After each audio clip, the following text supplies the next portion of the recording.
living in critical times of fundamental change. My name is Dr. Cedric Emil Edwin, and I'm a design thinker and growth hacker. I'm also the chairman of Department of Management Sciences, CCOS University, and I will be presenting you an exciting session on reframing the crisis, a design thinking approach at the TRG LearnFest Digital 2020. Design thinking is a tool that helps students, professionals, and entrepreneurs of all fields in solving problems and managing crises in critical situations. Please join me live at 3 p.m. on 10th August 2020 to learn about reframing crisis using the design thinking approach. Please register at trg.org. The link is in the description below. This problem solving and crisis management tool will help you throughout your career.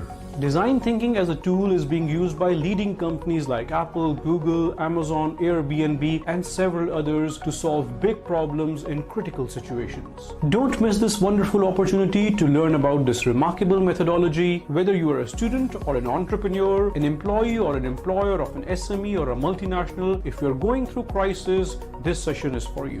Thank you. Assalamualaikum everyone, my name is Aisha Nawab and I'm a trainer and consultant with Carnelian, and I'm super excited to be engaging with all of you at the TRG LearnFest from August 10th to August 15th. Please join me on day 5 where I'm going to talk a little bit about why diversity is important in these challenging times and how we can ensure that we eliminate our biases and welcome diversity with open arms. See you there.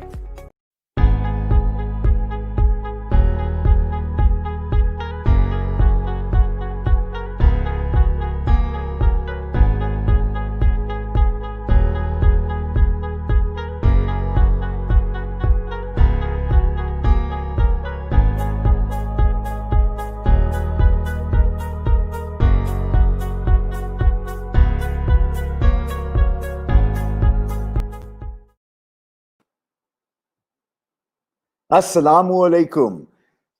Day 2 is now at its peak, and we've been talking about nurture yourself. And I hope that you've had several people giving you ideas on how to do that. Nurturing self will strengthen you to deal with most of the challenges that are coming our way, and day 3, 4, and 5 that we go into will further build on your inventory, on your repertoire, to be an effective manager, an effective leader, an effective citizen, and an effective member of society. तो इस सिलसिले में गुजारिश ये है कि आप लोग trg.org.pk की वेबसाइट पे जरूर आएं, because that is where you will be able to sign up, register, and get to see the videos you may have missed from the previous days, and also follow the live transmission. साथ में स्लाइडों का जरूर इस्तेमाल कीजिएगा. आपने देखा होगा कि when you do a barcode, you get on your handheld device an opportunity to very quickly respond to polls and questions. And साथ ही साथ मेरी गुजारिश ये है कि अब जो स्पीकर आ रहे हैं, मैं उनका बहुत शुक्रिया इसलिए करना चाहता हूं कि उन्होंने मुझे कहा है कि I am wonderful. Or maybe I've assumed this. However, I must say, in nurturing yourself, if you think about it, a can of pop, whether it's a Coke or a Pepsi or whichever drink you prefer, if it's empty, it's easy to crush. But if it is not, and imagine it is sealed and the content is full, it would not be easy to crush. The question here is that we, under pressure, will be threatened if we are empty.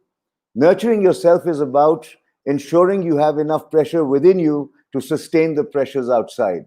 Now, whether it's physical, mental, spiritual, emotional, all of this is going to guide you to not only strengthen yourself, but become more vital and effective in your own family, community, society, and your country. It gives me great pleasure to invite a speaker whom I admire, who's very deep in his understanding, very rich in his grasp of psychology, and he will help all of us listening right now understand, feel, and live the I am wonderful concept. Bharpur taaliyon mein, let's welcome Max Babri. Kaun Bhai Max will be here with us in a few minutes. He's just facing some technical difficulties, so I'll add him कोई to the बात stream. नहीं, तो मेरा हाथ अगर बज रहा है तो क्या मसला है, तुम्हें क्या मसला है Hammad? I mean, the fact of the matter is कि हमने अपनी ड्यूटी की है, मैक्स आ जाएंगे, टेक्नोलॉजी कभी कभी लेट डाउन करती है. And the interesting topic tomorrow, the theme for tomorrow is transform with tech. Now, transform with tech, आजकल आप देखेंगे कि डिजिटल तो लर्न फेस्ट हो गया है, और माशाल्लाह हमने 2 दिनों में ये देखा है अब तक कि कितनी एंगेजमेंट हुई है, कितने लोगों ने बहुत कुछ सीख भी लिया. और अगर ये फिजिकल फॉर्मेट होता तो शायद इतने लोगों को रसाई ना होती. Not only in Pakistan, but there are people, speakers from abroad as well. For example, in this transform with tech के अंदर we have Shireen Naqvi tomorrow championing the day. She'll make the opening remarks. Asfar Mir, who used to be very much involved with the American Society for Training and Development. Then we have Wali Muhammad. He is from Canada. Kamran Rizvi, he is remarkable when it comes to understanding how we can leverage technology, not only in learning, but in business. We also have this young man who is full of energy, Waqar Ali from School of Leadership, Sam Waterfall, and indeed Uzma Atkad from the UK, who's also going to be enlightening us in terms of how technology can help us. So look forward to the workshops tomorrow, the plenary sessions, PSTD ke saath ek panel discussion bhi ho raha hai. So tomorrow is also full of lots of variety. So I would certainly want you to look forward to these occasions, make the most of them, and learn as much as you can. But remember, it's never the quantity, it is the quality. Quality is what's going to make all the difference. And I would like that you reflect and make notes and decide in terms of what changes, what difference you bring in your mind, in your thoughts, so that your actions are more impactful and you're likely to achieve the kind of outcomes you desire when it comes to relationships, when it comes to business outcomes, if you're a startup, how to make your startup even get better. We are in a time of crisis, no doubt, but then remember, in such times, great opportunities come our way when we create them, and not only create them, but ride on them. तो ये एक पहलू था जो मैं चाह रहा था आपको बताऊं कि अब मैक्स बाबरी का लगता है कि वो आ गए हैं. Max, a big welcome. Good to see you. Thank you, Kamran. Thank you. So you conquered. I'm listening to the introduction that you made of me, and I'm so excited to Achha, let me share, tell you, Max, whatever your topic may be whatever. Your topic may be whatever, but let me say to you, Max, you are wonderful, and only you can make us feel wonderful. We are all wonderful, and that's what I'm going to over to you. Expand on. Yeah, thank you. This is not a moderated session. I just go ahead and talk about my piece. Okay, ladies and gentlemen, boys and girls, dads and moms, and babas and babis. This is many years ago. Actually, in '89, I went to United States to study hypnotherapy, and I was in the state of California, a place called Corte Madera, and then also in San Francisco and some other places. So I met this remarkable teacher, and his name is Gil Boyne. He died at the age of 92 a few years ago. Remarkable old man. So he was conducting these workshops, and he is very, very renowned and most remarkable human being, and a great hypnotherapist and a great therapist and everything. So we, some relatively younger people at that time, so whenever we used to ask him, Gil, how are you today? And he used to say, I am wonderful. So every time we ask him, and some people were now teasing him also because they used to ask him too many times, Gil, how are you today? And he just kept saying, I am wonderful, I am wonderful. So some of us, we thought that we'll kind of run a prank upon him, and we said to him, Gil, you talk humility, and you talk about being kind, and you talk about equality and sense of kindness towards others. So isn't this arrogance that whenever we ask you, how are you? And you say, I am wonderful. Isn't it a little bit of arrogance in that? And he started laughing out loud. And so once he's done, and he said, Max, I am really blessed. I have a very nice home, and I have a huge bedroom and I have a huge window into the bedroom opening to the hillside. And every morning when I get up and I pull the curtains apart, you won't believe it, but what I see is light coming in, and this light is different every morning.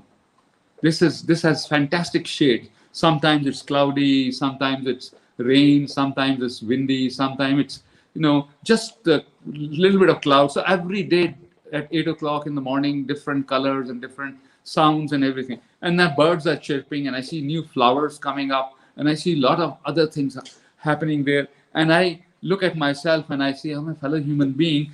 And when all these things that I see, I begin to wonder.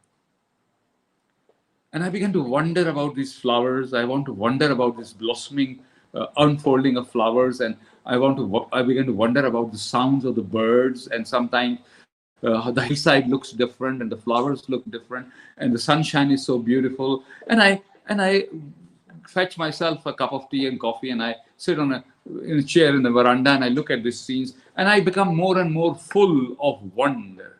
यानी कुदरत के निज़ाम के बारे में और ज़्यादा मैं हैरान और खुश होता रहा. So if I become so much full of wonder, and if somebody asks me, how are you? Now what else would I say? Because I am so full of wonder that I say I am wonderful.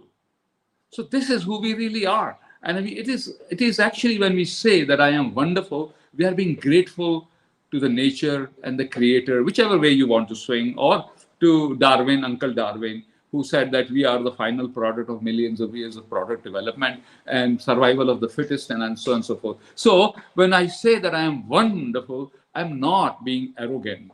I'm actually being grateful for the wonderful life that I've been blessed with, for the wonderful scenes that I can see, that I can walk and I can talk and I can smell and I can taste and I can be healthy and happy, and I can be a source of happiness and joy for others, and in the process I also get joy for myself, and so on and so forth. And and we are so much blessed. So if we are so blessed, what else could we say to others when people ask me, how are you? So I say wonderful. Please don't misunderstand. I also started saying that I am wonderful because, one, I have been created by the most remarkable entity that there ever existed in the universe. So if I was any less than wonderful, then I'm ungrateful, and I'm complaining to the creator that, creator, you didn't do a great job. So I don't want to do that, because creator did do a great job. So whenever we say that I am wonderful, it is with utmost humility, and it's utmost acknowledgement that I am really blessed, and I am in an environment that I live, and I've been blessed a life, I've been given a life, and I am still 70 years of age, and I am continuing to be healthy and happy, and I have energy, and I have enthusiasm, and I have passion. So, how more fortunate, how more wonderful one can be. By the way, when I say that I am wonderful, I'm actually also kind of kicking you guys in the butt that you should also be able to say you are wonderful, and actually say I am wonderful. If we were in an audience, actually I would get everybody to stand up, and that's where Omer has actually picked this up and brought this.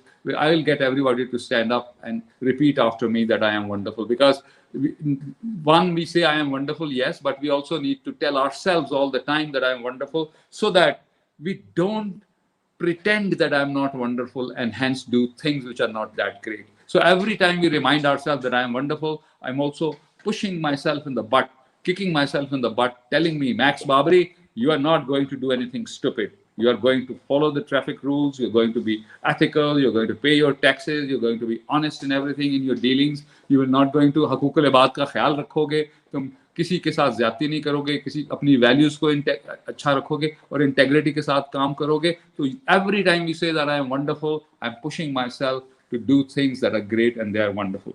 Okay, Warren Buffett you have heard about, and he said 3 things. When you're going and looking for people to hire and work together, he said, look for intelligence, look for energy, and look for integrity. And if the integrity is not there, then forget about everything else. So that's not even important. I have modified it, and I say, look for passion.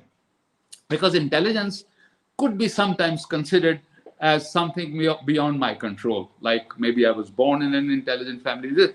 Although I don't believe in such things, I feel that all of us are intelligent. Some of us had more opportunity to develop it, and some of us got less opportunities to develop it. But still, I don't. Looking at people intelligent, less intelligent is kind of, for me, kind of racist, because not everything is in my control. It's not in my control that I would have an IQ of 180 or something like that. Since it is not my control, I don't want to judge other people on the basis of intelligence. But I do want to judge them on the basis of passion. And passion would mean how much they want to do what they want to do, and how committed they are, and how much जज्बा वलवला जोश कितना है. क्योंकि जज्बा वलवला जोश के बगैर तो हम वेजिटेबल है ना. हमारी खूबी, our strength and our capability and our strength is that our passion and our desire to do things. And the second part is, when we have passion, the energy automatically comes. And energy means that I really want to do it, and I want to do it quickly, and I want to do it with passion and commitment, and I want to shout, and I want to talk, and I want to go ahead and make things happen. And the third thing, of course, is integrity. And integrity means whatever I am doing, it is not just for myself.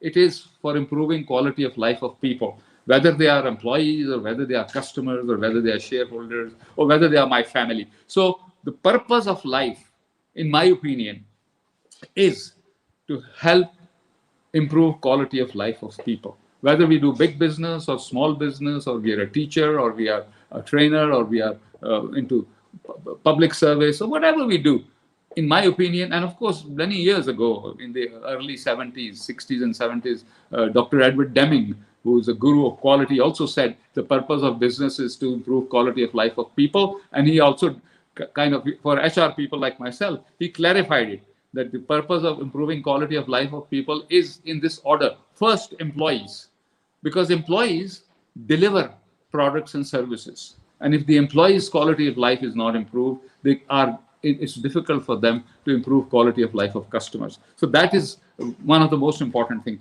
And then last comes shareholders, because shareholders' quality of life will not improve unless employees doing a great job, and customer is being satisfied, and customer is willing to pay for your product and services, and then customer pays a little bit of premium, and that goes to the shareholders and return on investment. But there's more to it. Deming also said something very interesting. I'll come back to my theme, which is also I Am Wonderful. Let me just talk a little bit about Deming. Deming also said the purpose of business is not to accumulate wealth. Because if you accumulate wealth, if the purpose of business was to accumulate wealth, if wealth gets assembled by a few people only, and the rest of them have nothing, we can't run a business, because nobody has the resources to buy anything. So this is what is happening in Pakistan, for example, that we have the middle class is also shrinking, and the lower class is hardly able to meet their essentials. And the rich, which is very few, are becoming fewer, and they're accumulating more wealth. So there is not enough money in circulation for people to do business, to people to sell services and things like that. So the Deming at that time also said the purpose of business, one, is to improve quality of life, and I've mentioned of employees, customers, and shareholders. And then he said it is not to accumulate wealth. And if the business is providing surplus, redeploy all that wealth into new businesses, so that even more people can get jobs, and even more customers can be satisfied, and even more money can be brought into circulation. So that's a beautiful. There's a little bit of spirituality in Edward Deming, by the way. But more modern business and modern management by objectives and other things tend to look at accumulating wealth and collecting wealth, and sometimes even not so judiciously. And that's unfortunate that we're going there. But anyways, let's come back to I Am Wonderful. So the other thing that I want to say here is that to be able to say sorry, to be able to say thank you, to be able to appreciate others is an essential quality of a great quality in human beings. So I want to teach people, and I want to learn myself to strengthen this in myself, that I can say, please forgive me. I am so sorry. I am so sorry, please forgive me. But whenever we say I'm sorry and please forgive me, it's actually not acknowledging that I was wrong. It is actually acknowledging that the situation that we are in, for example, husband and wife, me and my wife, Today, actually, our wedding anniversary. Maibit and I, we've been married for 41 years today. And let me show you my wife's my picture. Just one moment. It doesn't have to be very formal, you know. We're interacting and we are communicating and we're talking to each other. That's me and my wife 2 years ago. Okay, and then I show you a picture of me and my wife when we got married. That is 41 years ago. So let me show you that also. Just one moment.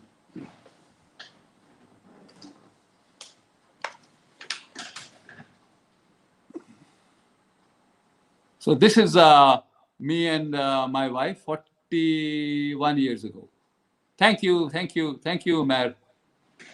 Anyways, go back to it. I got reminded of my wife, and the reason for that is I'll tell you why. Because suppose that my wife and I, suppose we are not talking to each other, and maybe I've done something which is stupid, or maybe she has said something that I misunderstood, and let's say for a little while we are not talking to each other. So when I go to her, or she comes to me and says, "Oh, I'm sorry, Max. Let's start talking to each other. Please let go." It doesn't necessarily mean that I'm wrong or she is wrong. It actually means it is how stupid that we are not talking to each other and we are misunderstood and an ego has come into play and we have forgotten that we are actually wonderful. So being wonderful means that we are able to say sorry. Being wonderful also means that we are able to say, "Forgive me, please." And being wonderful also means that we can generously and completely, honestly and unconditionally appreciate somebody.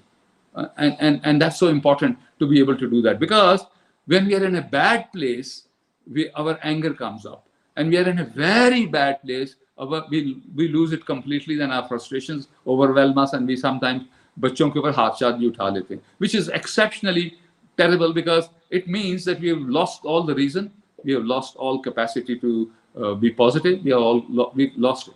And our ego has come into play, and we want to resurrect my personality. So please, 3 things if you want to practice becoming even more wonderful. You are wonderful because you're created wonderful by the most remarkable creator. It's that we forget, and we somehow have doubts because other people have offloaded their frustration onto us, and we sometimes begin to believe that this is who I am. If the father says, "Tu उल्लू का पट्टा है, तू पीछे रह जाएगा, तू कमजोर है, तुझे मैथ्स नहीं आता, तू रेडी चलाएगा या तू ये करेगा, तू वो करेगा", तो वो फादर को पता नहीं है बेचारे को कि इसको मेरे थ्रू तो ये पैदा हुआ है, लेकिन असल में इसको अल्लाह ने बनाया है, और अल्लाह जो है ना गलती कोई नहीं करता और बहुत जबरदस्त है। तो आपने इसके ज़हन में ऐसी बातें डाल दी हैं जो आपकी फ्रस्ट्रेशन इसके ऊपर ऑफलोड हो गई, तो प्लीज माफ कर दें।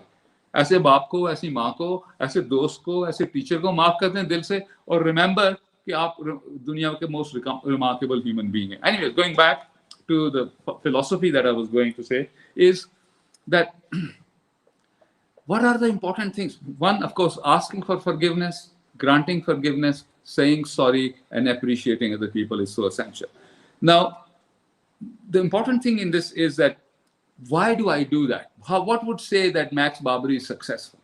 I mean, I have great teachers here, great friends and great colleagues. There's Kamran, and there is Shireen Naqvi, and there is Fakia Imran, and there is Umair Jalianwala, who is a real tiger. And I become very lazy and I don't do talking and this and that. But Kamran बड़ा चलाक है। कामरान ने ना उमैर को मेरे पीछे लगा दिया, और ये उमैर जो है ना, उमैर जालियान वाला, ये किसी की दुम पे पैर रखते तो उठाता नहीं है जब तक बात इसकी कंप्लीटली मान ना लो, या मर जाओ या इसकी बात मान लो। So Umair, kudos to you, you done a remarkable job in roping me every time. It's you who does this. And of course, last time it was Arsalan. And Arsalan is also another remarkable cheetah, and is developing and doing remarkable things. And I'm so happy for both Umair and Arsalan, all those people that Kamran and Shireen have groomed and brought them to forefront. I'm so impressed by the work that Kamran and Umair and Shireen and everybody is doing. I wish I was part of that, but since I live in Lahore, I only pretend that I'm part of that. But anyways, I was going back to this, that what makes me successful? I will be successful. I think I will consider people successful, and I will be successful if I can first think of 5 most important people in my life. Now, I'm challenging everybody, all the listeners, wherever you are and whatever you're doing, I'm asking you, all right, and I'm mindful that there is a chat going on and there is a lot of messages coming up, but I'm so engrossed into doing what I'm doing that I'm unable to right now read, but I will read later on. And I hope there's a moderator and facilitator. And once I've become completely emptied or tired, then we can do a facilitated session, and whoever is moderating this session then can pass on questions to me and I will answer. But anyways, think of 5 people who are most important in your life. And I know your 5 people already. So I'm a magician. I pretend to be a magician. None of these 5 persons are anybody who's your colleague or is work at your place. These 5 people are your family members. It's probably your spouse, your children, perhaps parents or siblings. So these are the 5 people.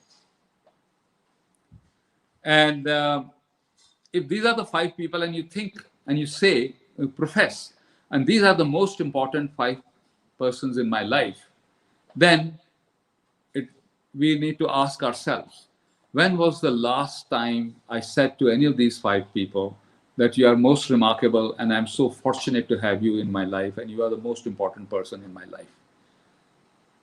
So ask yourself this question, कि जो जिंदगी में आपके सबसे ज्यादा अहम और सबसे प्यारे और सबसे अहम लोग हैं आपकी जिंदगी में, क्या उनको भी पता है कि आप उनको अहम समझते हैं? And that's what I meant by appreciate others. Say sorry, ask for forgiveness, and to be able to appreciate other people is the most important part. So most important people deserve to be appreciated, because if we are not appreciating us, any of these 5 people, then please believe me, then you have lost the capacity. We have lost the capacity to appreciate people. I don't want to be somebody who's standing on a pulpit and kind of jarifying a sermon. I want to talk about myself. If I am unable to do it, then guys, I have lost it. Because अगर मैं अब सबसे ज़्यादा अहम जो 5 बंदे हैं उनकी तारीफ नहीं कर सकता, उनको अप्रिशिएट नहीं कर सकता, उनको नहीं बता सकता आप कितने ज़्यादा मेरे लिए इंपॉर्टेंट हैं, तो फिर मैं किसी और की भी नहीं कर सकता. प्रिटेंड कर रहा हूँगा, बॉस का चमचागिरी ज़रूर कर रहा हूँगा, लेकिन मैं प्रिटेंड कर रहा हूँगा, तारीफ नहीं कर रहा हूँगा. Because we learn first to do that with the most important people in.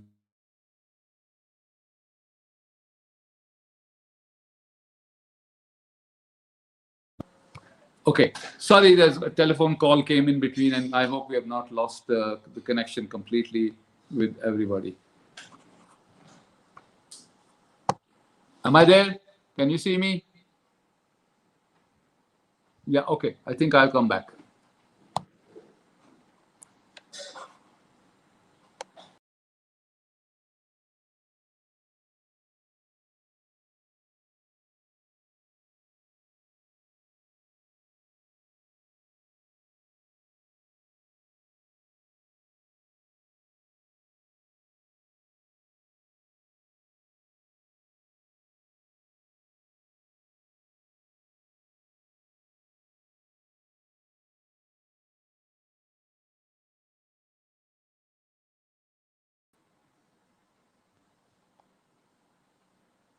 Hello.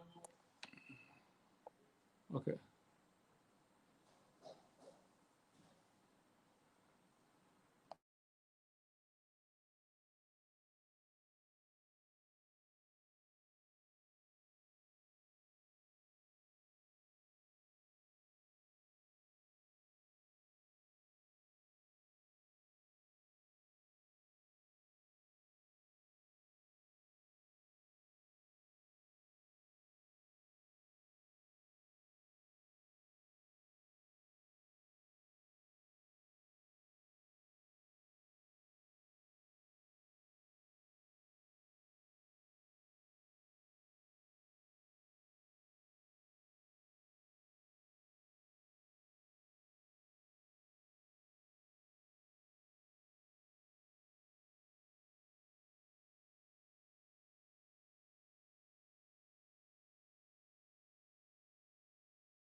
I'm Hey everyone, Sadin Shah here, inviting you to Persuasion Games, my virtual workshop taking place during the upcoming Digital LearnFest 2020.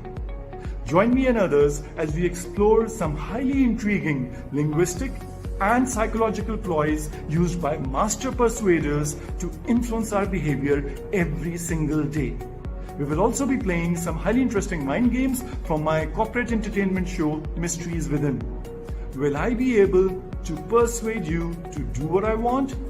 Or will you be able to see through my tactics and resist them? We'll find out on Thursday, August 13th. Head over now to trg.org.pk and register for this session.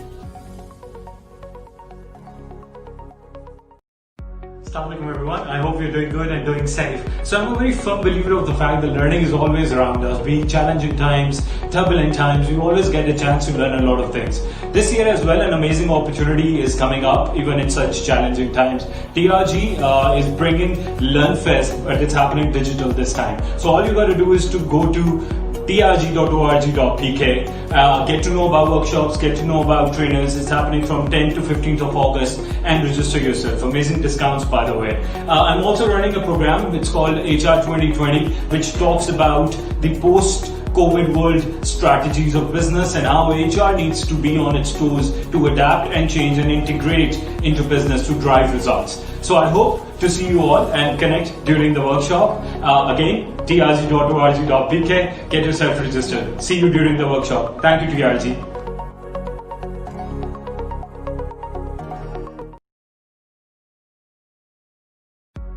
They say when people from low context cultures, such as North American or Western European countries, want to say 100 things, they end up saying 150 things because they are explicit in the use of their language. People who come from high context cultures, such as countries in the eastern half of the world, including Pakistan, when they want to say 150 things, they only say 50 and expect you to understand the rest of it because they are implicit in the use of their language. People in low context cultures do not rely or trust relationships when it comes down to business communication. Instead, they trust written or spoken word. For people in high context cultures, relationships are everything.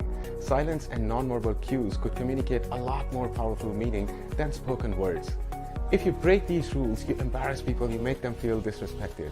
Ignorance to these cultural do's and don'ts of communication could lead to a lot of negative conflict within a team, even broken business partnerships. My TRG session, Tech Teams with a Global Mindset, is a bit of a wrapping the head around the challenges and skills to work with people who come from different cultural backgrounds, different countries.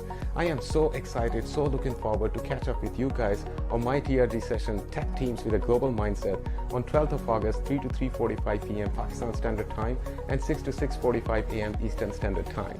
Catch you there.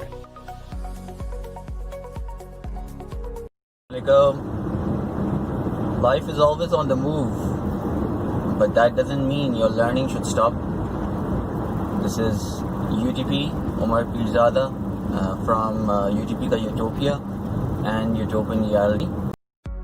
Hello, I'm Suhail Zindani and I'm very excited to be part of LearnFest Digital 2020. To be specific, I'll be speaking on the second day, but let me be honest.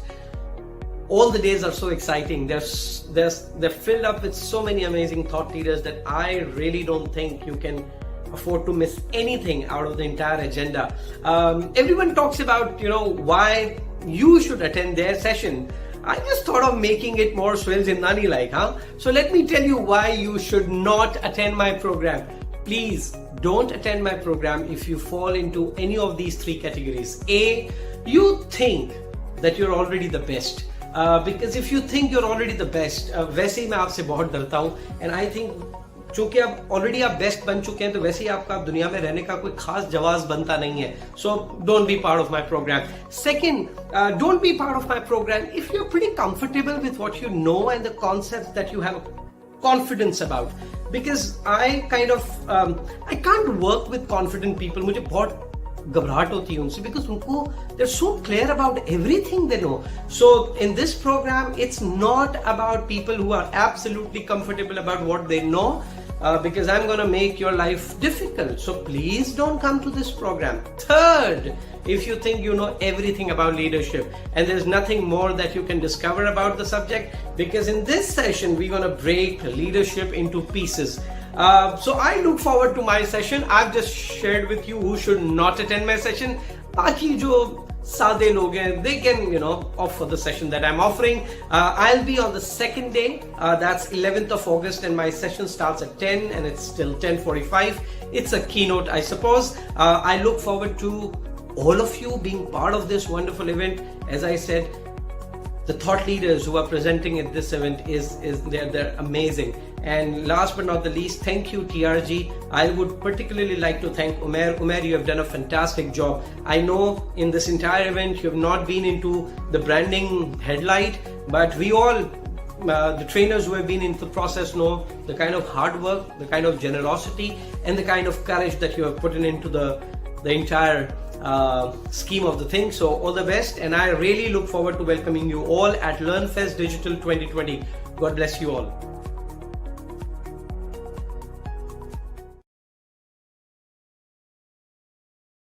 Hi, this is Asma. I'm transformational change consultant based in the UK. I'm coming to TRG LearnFest Digital 2020. My session is about, are you ready for digital transformation?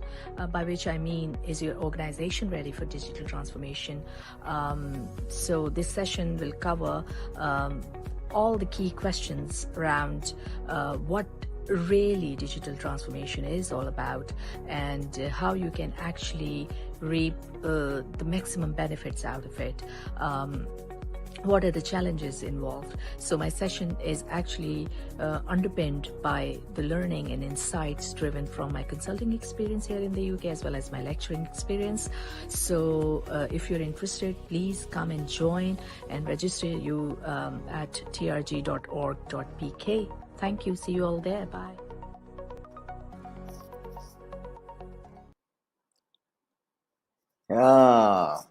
There's a book I'm about to write, which is titled It Happens. And Max ka ghayab ho jana is also part of It Happens. Aur aap dekhiye, wo aa bhi gaye. Max, I was filling in for you. Thank you. But I thank don't know God what I happened. only Why did I get one lost? sentence, and you are wonderful, Aage. To continue from where you were. I don't know where I was.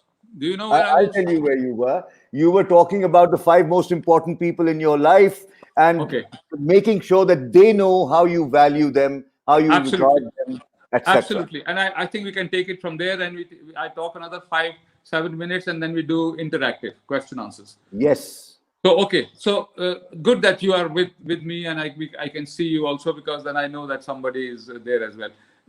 Anyways, 5 most important people must know that they are important in your life, and that's the most important part. The second part is that 5 most important people in your life should be able to respect you and love you.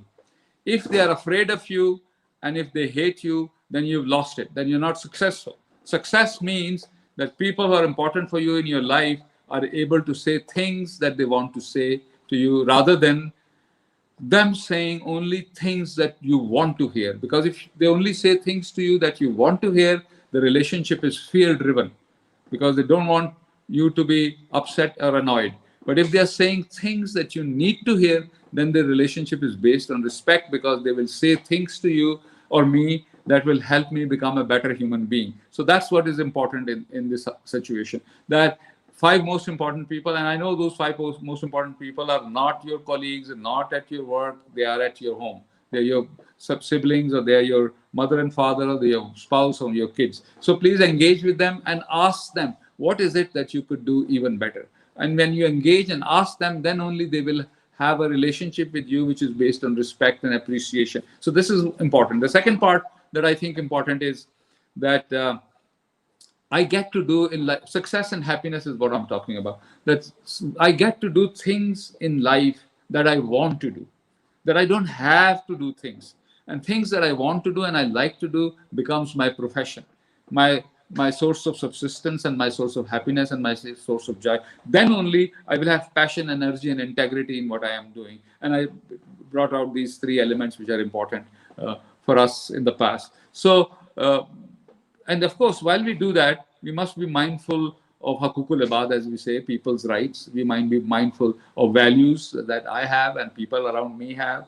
And just because you want to be happy, you can't go around violating everybody's sanctity and everybody's values and occupying other people's land or trampling on other people's feelings and emotions. So being in exercising and becoming even more wonderful, these are some of the things that I will urge us to consider, and I will continue to work on that. And certainly do tell your spouse, do tell your wife, do tell your kids how wonderful they really are and how much you love them and how much you want to spend more time with them and how much you value their feedback that they'll give to you. Because I was saying earlier on also that the most important gift that we could receive is not an aeroplane or a car or a bank balance or $1 million or something. Yes, they are important and I could have benefit with them. But the most important gift that we receive is candid and honest feedback, because the purpose of honest and candid feedback is to help me become an even more wonderful and a remarkable human being. So please value feedback and create situations that people are able to talk to you honestly and frankly and tell you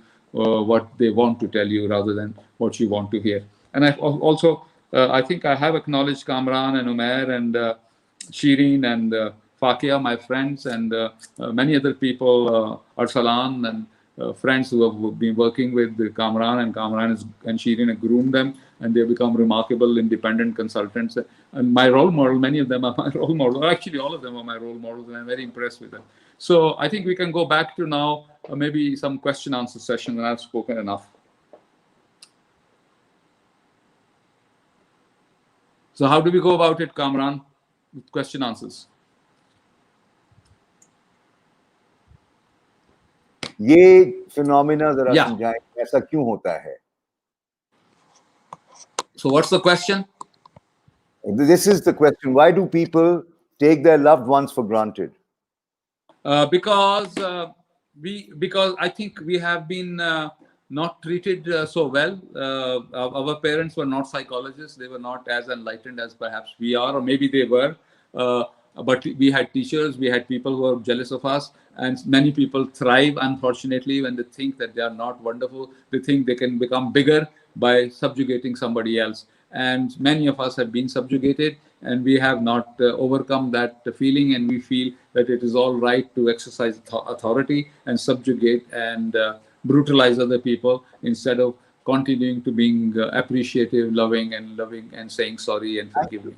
Thank you. Zuraiz Khalid is asking how to come out of fear-driven relationships, because I feel that in our families, generally speaking, there is a lot of that, particularly in married couples, between married couples. Well, I think very good question. And I was saying that my wife, we have been now married for 41 years, and I'm just talking about this as a story. This is not the situation between me and my wife. But for example, if Kamran has said, Max, Kamran is in Lahore. Kamran is Kamran Rizvi. Kamran is in Lahore, and he said, Max, I want you to introduce to you a very remarkable possible client. He's the chairman of a huge conglomerate, and so why don't you come and I'll introduce him to you, and there could be a business for both of us. So my wife, and I tell my wife, this is a very important thing that I'm going, and it's summers, and Kamran said, यार suit पहन के आना, ये banker हैं ना, थोड़ा सा conservative होते हैं. मैं कहा अच्छा सूट भी पहन लिया, टाई भी पहन ली. So my wife is standing next to me, and she can feel my hygiene related challenges. She can smell it. But would she say it to me, or would she not say it to me? I suspect in 90% of the case, 99% of the cases, a spouse will not say this to her husband, because we have not created that space for them.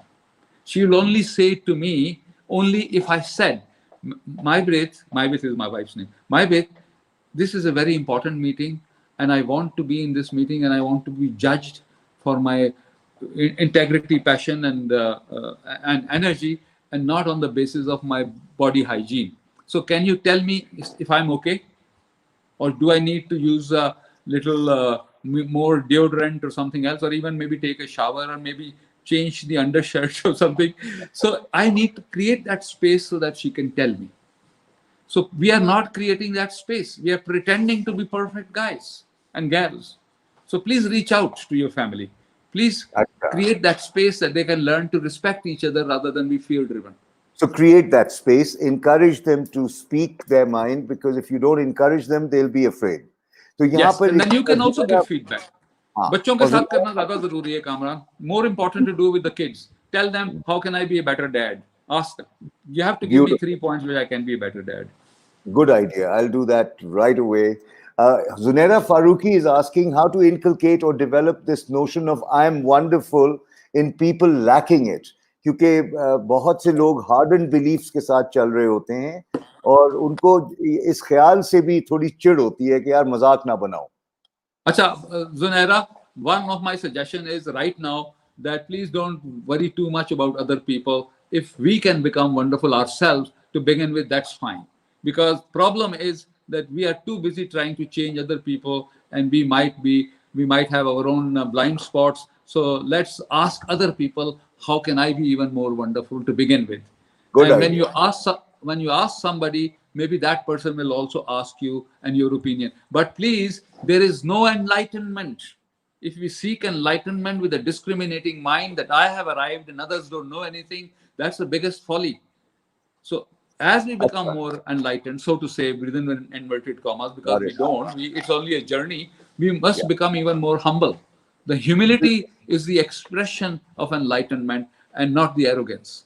So unfortunately, when we begin to believe in ourselves too much, we can become a little bit arrogant. I'm saying I'm wonderful not as an entity. I'm very humble as an entity. I'm wonderful because I am being created by a remarkable human being, a remarkable entity, God. And when I look around, I see that this remarkable entity has done remarkable things. मैं हैरान हूँ, मैं wonder हूँ, और मैं इतना ज़्यादा wondered हूँ कि मैं wonderful हो गया. Anam Sheikh बड़ा अच्छा सवाल पूछ रही है. But if someone doesn't appreciate our efforts, sacrifices, and takes them for granted, what should we make them realize and how? Okay, second thing is, please don't make them realize how great you are.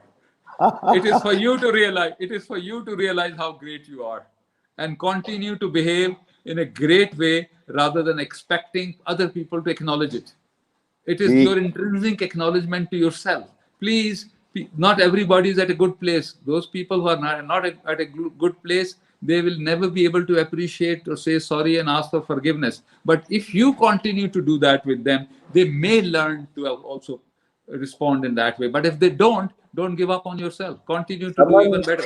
Mazhar is saying, Behtareen, Behtareen. Thank you. But I mean, be mindful that I'm a psychotherapist and I tend to look at things more. Sadat Khan is asking how to make persons understand what is good for his or her life while the one is going to wrong direction without any fight or breaking relationships. So I think you've been able to decipher the question. Again, the focus seems to be external. Yes, but I think you can do that, Sadat Khan, but by becoming a role model, but not prescribing or telling or prescribing. Because the only transformation that takes place is through inspiration, and we inspire people by becoming role models and actually practicing the values that we uphold and consider important. Wonderful. Role model and inspire. That's the best part. Theek hai. Max, I'm very, very pleased that you were able to convey a very important message in a compressed time frame, particularly with that interruption. But then Technology Day tomorrow will help us learn why these things happen and how we can overcome them. We must thank you for your time, for your wisdom that you have shared with so much love. And you have enriched our efforts in terms of nurturing ourselves, because today's theme was that. So big hand to you. Thank you very much. And we'll keep dragging you. And I'll unleash Umair or Hamad or anyone that I know so that you can be captured. और ऐसे कहना कि दुम पे पैर रखने हैं तो जूता तो उतार लें कम से कम. उमैर सुन रहे हो तो बाज आ जाओ. Thank you, Max. God bless you. Bye-bye. Thank you for inviting me. I'm very pleased. Thank you. It was an honor.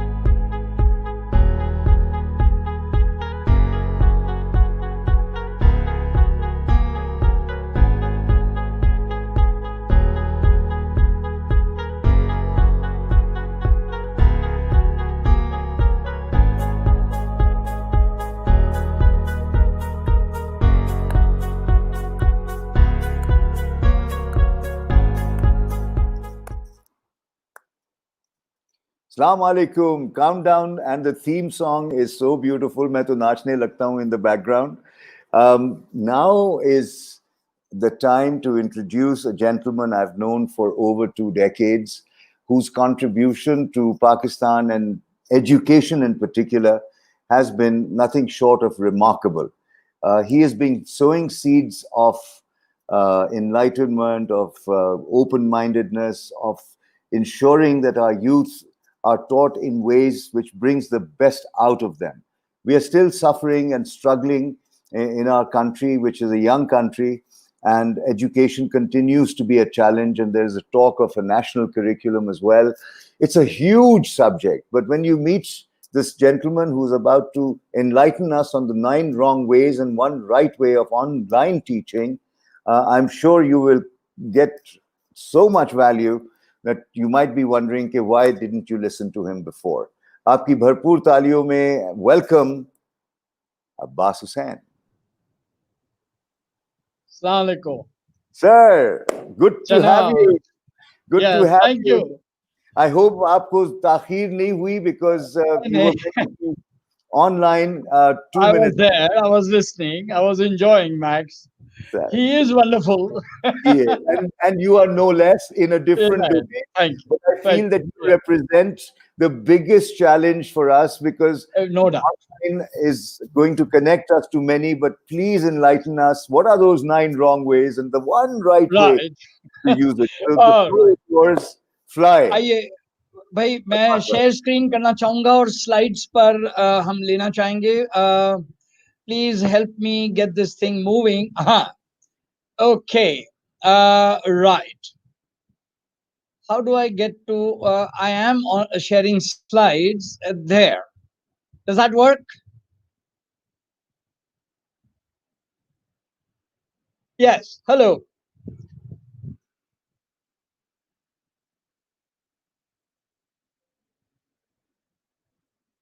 Hello.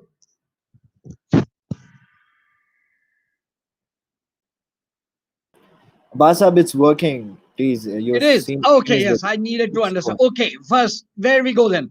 I understand people. Here it is. Okay, online teaching, 9 ways of doing it wrong, 1 way of doing it right, which is actually a trick way of saying that 10 commandments could be given by Lord Moses, by the Lord Creator. I am a very humble man. We just heard. So I won't give it to you in 10 commandments way. I'll give it to you in this strange, different way. Let's begin. Doing no homework about online teaching. Point 1. Now, please understand that these are what teachers, when they go online, they do this. Doing no homework about online teaching. Janab, why don't you? Or rather, why didn't you? What happened? I mean, what stopped you? What got in the way? Yani kya cheez? There is no excuse. You could have known, you should have known, you should have done this. The fact that you didn't means that there was a serious lackadaisical attitude कि हाँ ना, मैं अपने बच्चे को दे दूंगा, मैं अपने अजीज से वो IT डिपार्टमेंट करता है ना ये सारा काम, ये सब मेरा काम नहीं है. You know, people talk like this, and I find that extremely sad. Nain ji, we have no right. You jolly well have to do your homework about online teaching. Point 1. Next, making no modifications in the course content. Now, I believe it is absolutely, what shall we say, crazy to think that a physical, personal, delivered program can be done the same way as it is done online. No, it cannot be done. And so therefore, just as this picture shows, if I'm writing out an outline, I will write it like this.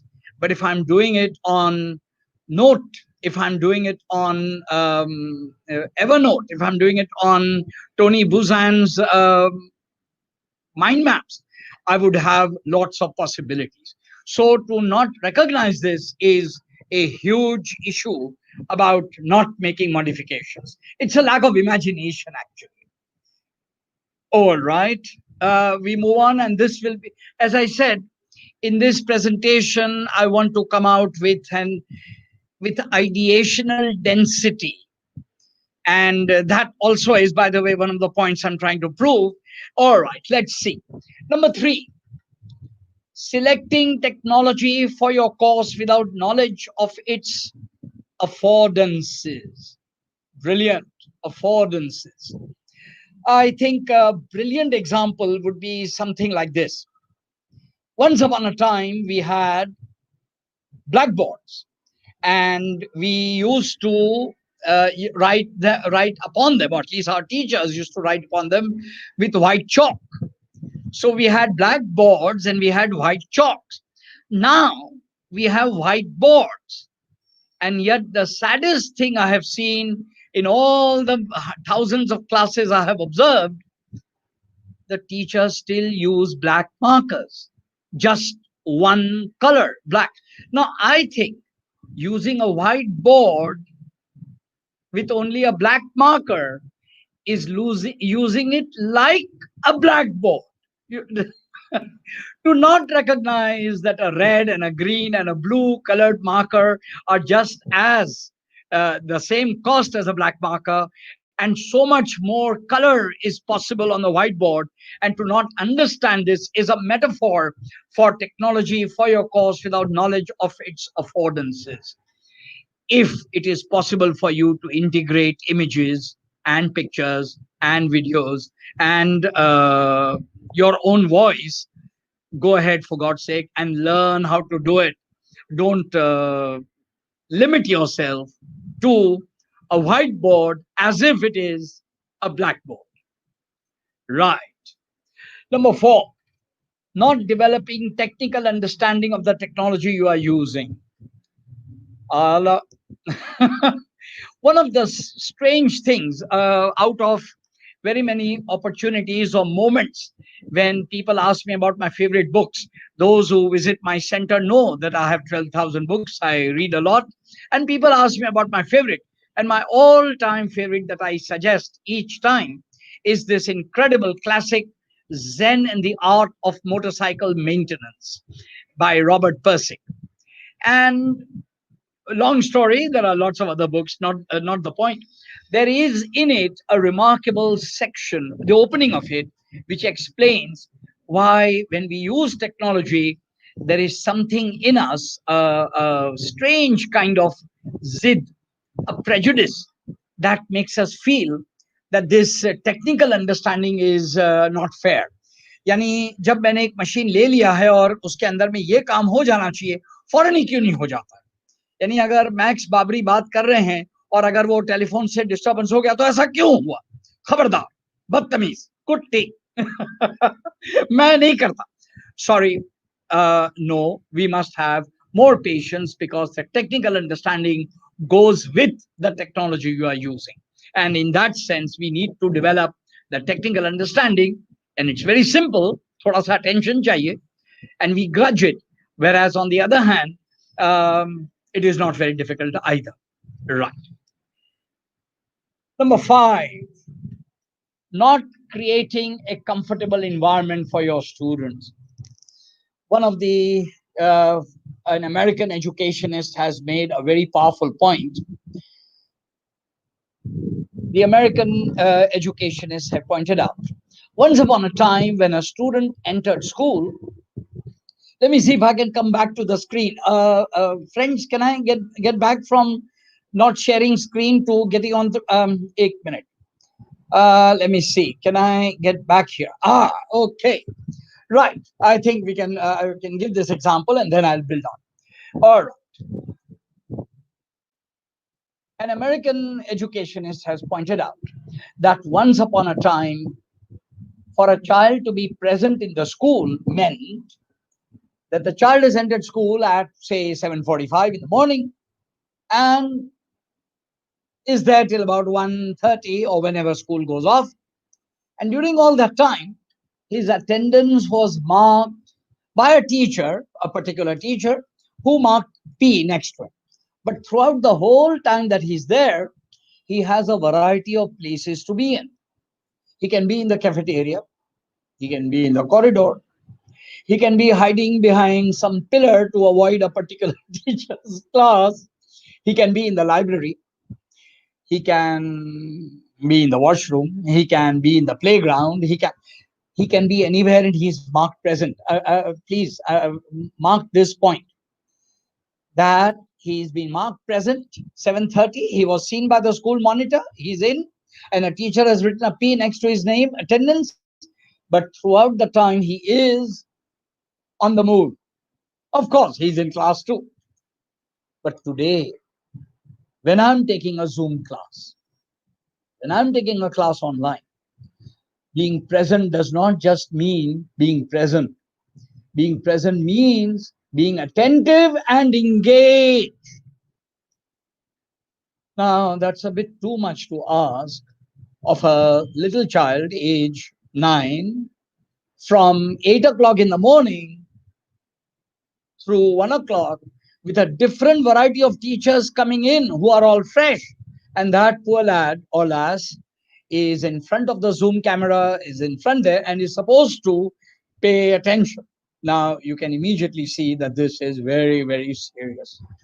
This is extremely, extremely serious. And so, therefore, my fourth point is not creating a comfortable environment for your students. And that comfortable environment does not mean that, okay, the child is in his own home, it is the known environment. No, that's not the issue. The issue is to be able to make the child recognize that you are seen, you are honored, you are respected, and that you are amongst friends.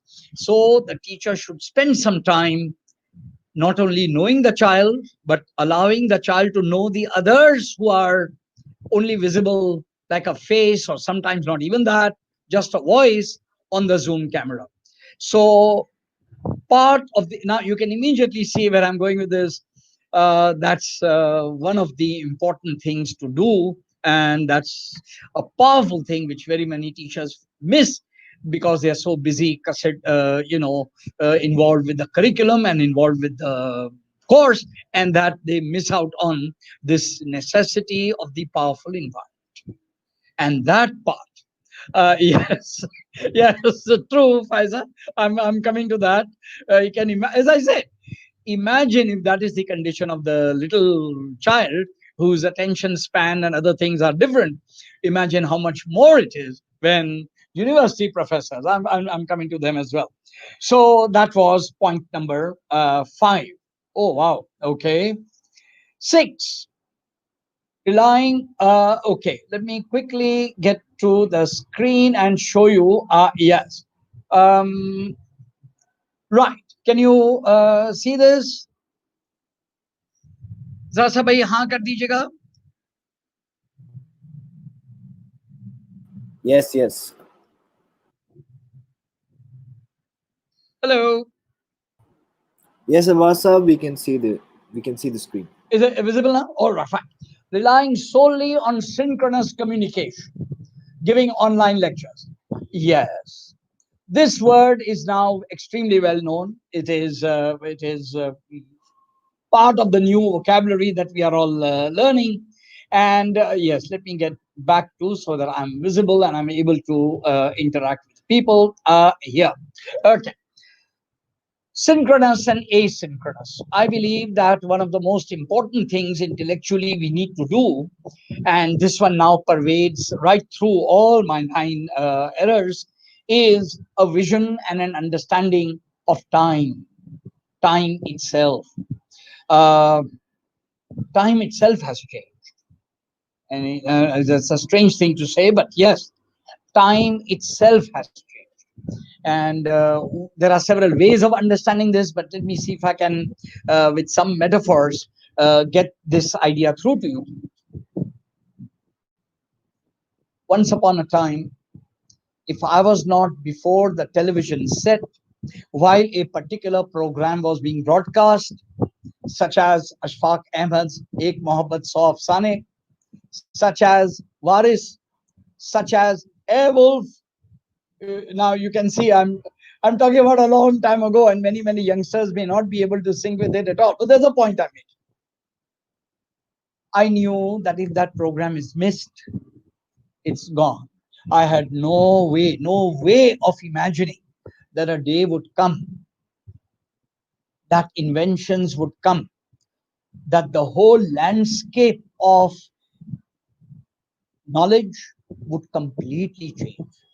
And so I could, with a few clicks of an internet connection, listen to Lata Mangeshkar singing a song in a live performance given in Chicago in the year 1998. And I think that's absolutely fabulous.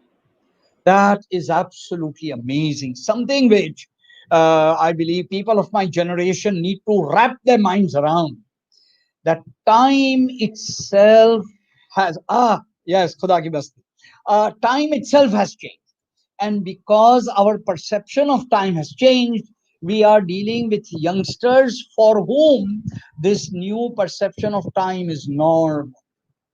So synchronous teaching, to think that things should just happen when I am in class, in front of me, mere samne, bas tum abhi ye baith karke do, is to insist on an older vision of time and not to recognize that we now live in a time when things can be asynchronous as well, which means a flipped classroom, which means I can make a recording of my 15-20 minutes of class and zap it off to the student, and when they have it, they are able to hear it, take notes, write it out. So now we have to have this very different understanding of how time itself works. I hope you are with me on this. Synchronous, and the root, by the way, synchronous itself has in it the word chronos. Let me see. Let me point that out. Hello. Yes. There, CHRONO, chrono. This is a word which means time. Synchronous means happening at the same time. And asynchronous means happening at different times, not happening at the same time. So when teachers who are giving information, knowledge, whatever, are relying solely on synchronous communication, they are seriously mistaken about the new nature of time that has come upon us and that has changed the whole landscape of knowledge and meaning. These are, as I said, highly deep concepts, and I would love you in your question answers for any other clarification or whatever. Okay, right. We move on to number 7. Oh my God. There, I don't need to say, I have already, my listeners have pointed it out. Yes, true, giving long lectures. जनाब क्या बताएं, मतलब मैं क्या बताऊं, this true is a very serious issue. A teacher who believes that when I'm speaking, learning is happening, is a teacher in serious error, is making a serious error. The teacher is basically confusing. Yes. Can I get back to off the shared screen? Yes, thank you. The teacher is making a mistake about input being intake. Input is not intake. Just the fact that I can give lots of input and very fast means it is also being taken in. Big mistake. So long lectures, and I am saddened to note that there are teachers who prepare PowerPoints and who have 150 slides and who have loads of text on each PowerPoint, and some of these are wonderful in a class. Well, no, not even wonderful there, but now that's another subject. But no, not on. And this whole idea of thinking that content knowledge input is the same as intake is a big mistake. So long lectures are out. Again, part of research which I'm aware of and I'm contributing to in my own reflection and thinking. University professors and secondary school teachers, please hear. 1 hour of face-to-face classroom is only 20 minutes of online Zoom or Google Meet or StreamYard time. 20 minutes. Understand this. The rest of your time should go in preparation. The rest of your time should go in making those slides so spot on that they communicate. But 20 minutes of speaking is all you need to do. Then you need to let the students be on their own, switch off the camera, make them switch off the cameras, give them a task to do, give them some reading and writing to do, and say, all right, I've said this, now go ahead, think it up, write down this, and I'll be back. And 20 minutes later, go back again and take feedback from the students who are in class, and that works. Now, it is very, very sad when and we are all guilty, I've been occupational hazard, we are all guilty of hijacking all the time of the children, the whole hour, and not giving them the time it takes to think and process and understand. Yeah, what I'm coming to that. Yes, what about syllabus more than time? True. And we will talk about this. What is our definition of learning? And that's the whole point. Is input the point or is intake the point? I mean, there we go. It's a moral concern. We will come to that. Thank you. Okay, and I move on to giving long lectures. That was, and let's see.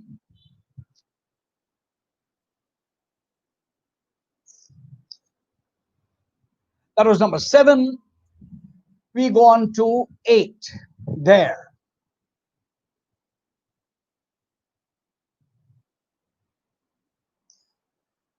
Restricting students to individual work. Since my one strategy is going to attack on this straight away, I'm going to come to this. Restricting students to individual work. Well, sometimes, yes, it is indicated. Sometimes that is what we need to do. Yes, can I get back? Thank you. Yeah. Restricting. I think that one of the most powerful moments of learning was when I had the chance and the ability, the opportunity of being able to share with my fellow student and get it done. But since our metaphors of learning have enormous siloed thinking and have enormous individualization, we somehow we miss out on the possibilities of the smart student's intelligence being available for the use of the weak student. And by the way, a weak student is also smart in something else. So this whole thing is a complex thing, but you understand the point that if somebody has understood something and is smart, is quick on the uptake, we should be able to allow that student being able to pass on. Yes, Fahd, I'll be coming to this in a moment. Right, and that brings me to point number 8. That was point number 8, restricting students to individual work. And I believe my 9th point is again something with which young people have a lot of grief with. And it is this. Can you imagine delaying responses to student queries? Yani, it's truly amazing. A student can write a message on a WhatsApp and get a response. A student takes a photograph on Instagram and gets likes like pronto. You can put up a Facebook post and can get stuff pronto. And yet, if a student has written an essay and the teacher has to mark it, it takes the devil of a long time, for weeks sometimes, for getting answers. Yes. Now, you see, this is where we need to draw that line. We need to make that connection between how can we release the teacher's time from being online and face-to-face, synchronous, and how can we generate the time needed to respond to students' queries/work and give feedback to the students' work. I have told you the 9 ways, which erroneous ways by which we get our teaching wrong. Okay, right. Thank you. Okay, those who are following, yes, those who are following the logic understand that I'm coming at. Friends, the issue I'm saying, the issue I have picked up is precisely this. It is something which is going around thanks to a conversation I had in the open house. Is COVID the problem? And online teaching a solution? Or is COVID the solution? Now, this brilliant twist, which turns the thing on its head, is something I would like to invite all of us to reflect on. Yes, thank you. I would like us to reflect on, is COVID the problem and online teaching the solution, or is COVID the solution? What does that mean? And I'll tell you what it means to me. All our lives prior to COVID, we were living in what we call the normal world. Schools were open, colleges were open, universities were happening, classes were taking place, exams were happening, marks were coming, results were being announced. Wonderful. Hallelujah. Really? We know very well that there were huge problems, huge injustices, huge ways by which we marginalized hundreds of people, students, huge ways by which the system penalized people, but the rigidity of the system was so huge that we despaired of any change. So instead of worrying about online teaching and some of these new ideas I'm saying, there lies the point. Maybe COVID is the solution. Maybe COVID has provided us a brilliant opportunity, a clean, wiped the slate clean, and said, we who kept cribbing about, अरे क्या करें बस साहब, क्या करें sir, वो आपको नहीं पता, देखे ना वहाँ बोर्ड के इम्तिहान ऐसे होते हैं, फलां जगह पर ये मसला, उधर हमारे बॉस जो हैं वो ऐसे हैं, उधर हमारा बोर्ड ऑफ स्टडीज में ये सिलेबस की जो कमिटी है वो rigidities. Suddenly, COVID has just wiped the slate clean. Now, here's the challenge of the imagination. Are we going to take this opportunity? Are we going to take it and turn it on its head? Are we going to turn it around and say, hey, listen, must we keep doing that previous unjust, unfair, highly elitist, highly classist thing? Or will we take this chance to give? What should we do? So this, thank you. Yes, I see Faisal's issue. Thank you. And you have launched me exactly my cue to the one way of getting it right. There we go. The one way is actually simply 3 words. Oh dear, just a moment.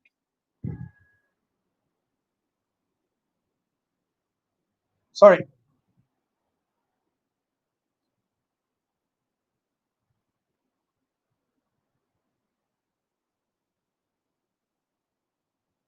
Screen sharing was cancelled. How's that? Apologies. I pressed something on. Okay.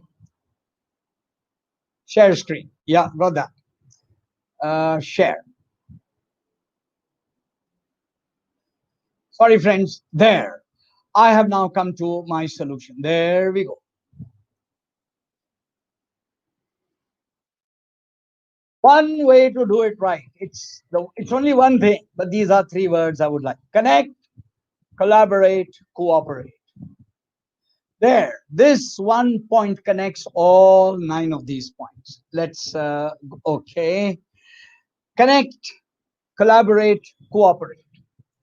To the question on adult learning, let me hit this straight off. 2 university professors, connect, collaborate, cooperate. Meet people, connect with them, even if you have not even if you think that they belong to another kind of, group or another department we need to have this one word mantra in order to deliver a good education to our people.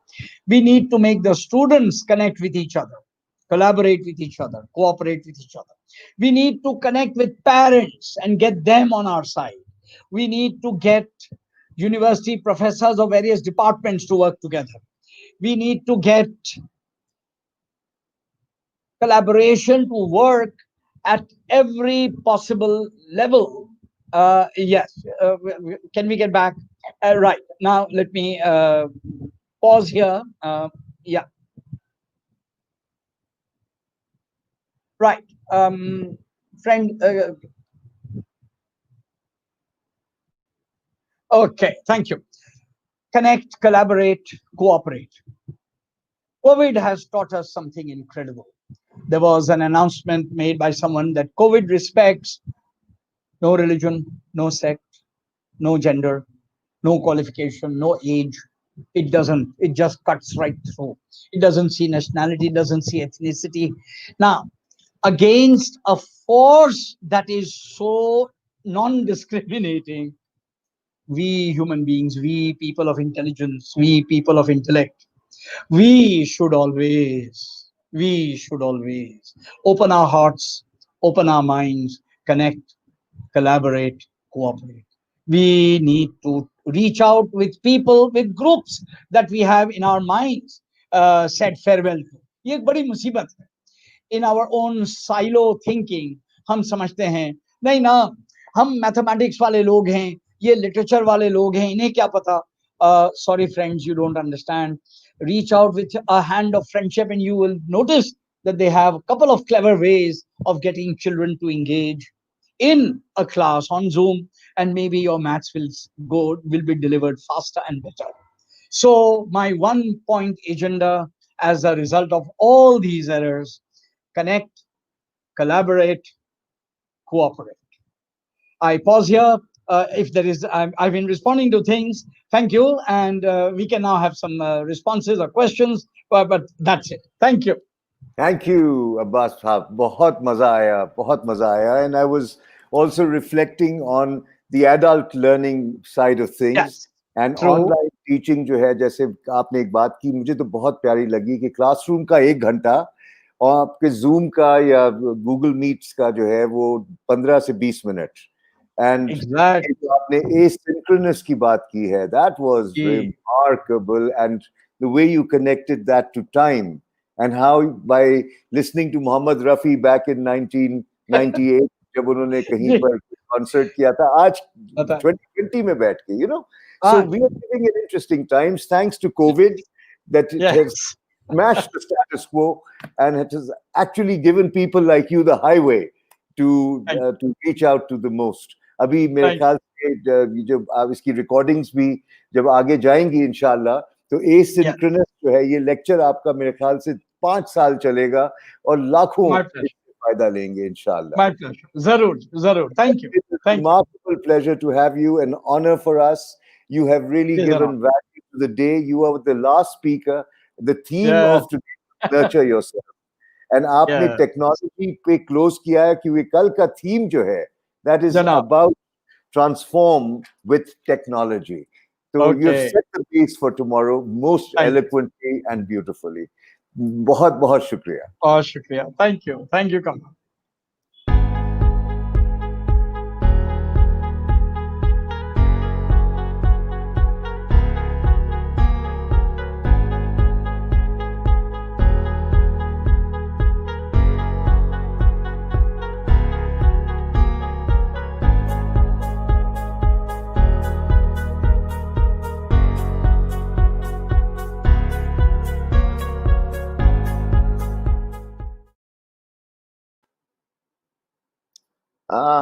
So Abbas Husain Sahab or Max Babri, what a remarkable night we have had. I could never have imagined myself to be awake as alert as I am at this point. आप सबका बहुत शुक्रिया कि आप लोगों ने शिरकत की, और मैं चाहता हूं कि you want to spread the word, get more people coming online. It's so easy to connect. Just open your laptop, go to trg.org.pk and start the process of further learning and absorption. And आपने देखा होगा कि slices का जो concept है जो उमेर, Hammad and सारा ने हमारे लिए पेश किया है TRG LearnFest के लिए, वो कितना आराम है इसके अंदर कि there's a morning segment, there's an afternoon segment, and there's a night segment with plenty of breaks. So in that sense, I feel we should get ready for tomorrow, transform with tech. And don't forget, it's going to be a remarkably enriching and bilkul state-of-the-art session. It'll help us to, fly on the technological highway. Gerd Leonard के videos अगर आप चाहें तो वो देखिएगा ज़रूर. वो भी ये बता रहा होता है कि in this world of technology, remember, you shall always remain the master. The day we become slave of technology, we'll be doomed. So use technology, but don't become it. ये बहुत अहम पैगाम है. It is a slave. Technology has to be used as a slave. It has no will of its own. The creativity, the ingenuity, the intuition, the ethic lies with each one of us. The human element must always rule technology and not the other way around. Yes, it's an enabler, but let it remain an enabler and make you better human beings with more time to do the stuff that perhaps previously you were caught up in the routines. So, बहुत बहुत शुक्रिया आप सबका. I think it is now approaching 11:22. I feel this is the time we should be saying good night to each other. And inshallah, let's come tomorrow with more energy, more passion to learn and share. और conclusion में जो अब्बास साहब ने कहा है, मेरे ख्याल से this mantra is for the world. Connect, collaborate, and cooperate. Thank you. Allah Hafiz.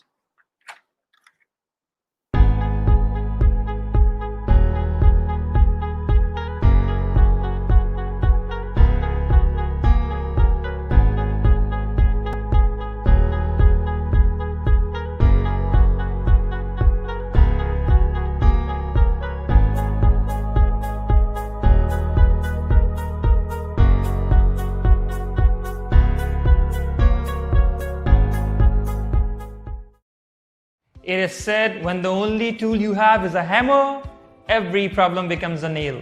And one size does not necessarily fit all. Designing your digital transformation, but is it human-centric? Great technology, but does it even address the needs, pain points, and emotional experience of your users, customers, and even employees? Hi, my name is Noman Nasrullah from Funworks Global. Join me in my program, An Introduction to Human-Centered Design, where we would discuss your digital strategy, but through a human-centered lens, using design thinking principles. See you there. They say when people from low context cultures, such as North American or Western European countries, want to say 100 things, they end up saying 150 things because they are explicit in the use of their language. People who come from high context cultures, such as countries in the eastern half of the world, including Pakistan, when they want to say 150 things, they only say 50 and expect you to understand the rest of it because they are implicit in the use of their language. People in low context cultures do not rely or trust relationships when it comes down to business communication. Instead, they trust written or spoken word. For people in high context cultures, relationships are everything. Silence and non-verbal cues could communicate a lot more powerful meaning than spoken words. If you break these rules, you embarrass people, you make them feel disrespected. Ignorance to these cultural do's and don'ts of communication could lead to a lot of negative conflict within a team, even broken business partnerships. My TRG session, Tech Teams with a Global Mindset, is a bit of a wrapping the head around the challenges and skills to work with people who come from different cultural backgrounds, different countries. I am so excited, so looking forward to catch up with you guys on my TRG session, Tech Teams with a Global Mindset, on 12th of August, 3 to 3:45 p.m. Pakistan Standard Time, and 6 to 6:45 a.m. Eastern Standard Time. Catch you there.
there at TRG LearnFest 2020.